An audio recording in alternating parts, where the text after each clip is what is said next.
ভগবান শ্রীকৃষ্ণের সবথেকে পছন্দের খাবার হচ্ছে মাখন। আর এই জন্য আজকে মাখনটা আমি আপনাদেরকে বানিয়ে পুরোটাই শেয়ার করলাম যে আপনারা বাসায় কীভাবে মাখন বানিয়ে ভগবানকে দিতে পারবেন।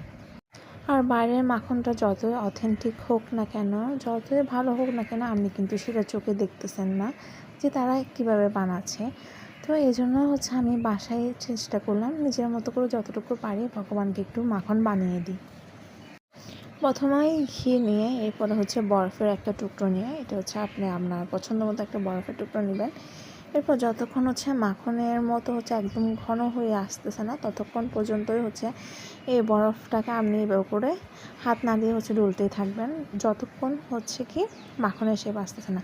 আর একটা কথা বলে অনেকেই বলবেন যে সবসময় দুধের থেকে নাকি মাখন তৈরি করা হয়। এটা হ্যাঁ, দুধের থেকে মাখন তৈরি করা হয়, আবার ঘি থেকেও মাখন তৈরি করা যায়। আসলে প্রসেসিং বলতে গেলে প্রায় একটাই। আমরা অনেক সময় ভুল বুঝি বা বুঝি না, এ ধরনের কিছুই হয়ে থাকে। বাই দ্য ওয়ে, আমার ভিডিওটা দেখে কিন্তু যদি আপনারা মাখন বানিয়ে থাকেন, আমাকে কিন্তু অবশ্যই একটা ছোট্ট করে কমেন্ট করে জানাবেন। আর যে ভগবানকে যদি অর্পণ করেন, ওটা একটা ছবি দিয়ে যাবেন। তো এদিকে আপনাদের সাথে কথা বলতে বলতে আমার মাখন বানানো শেষ। ঠিক এই ধরনেরই হবে মাখনটা দেখতে। এটা একদমই মাখন নিয়ে বলতে গেলে ঘরে বানানো একটা, খুব সহজে বানানো একটা মাখন।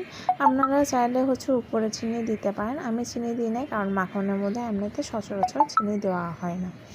এই যে দেখেন, আপনাদের সাথে কথা বলতে বলতে আমার মাখন তৈরি। শুভ জন্মাষ্টমীর শুভেচ্ছা সবাই।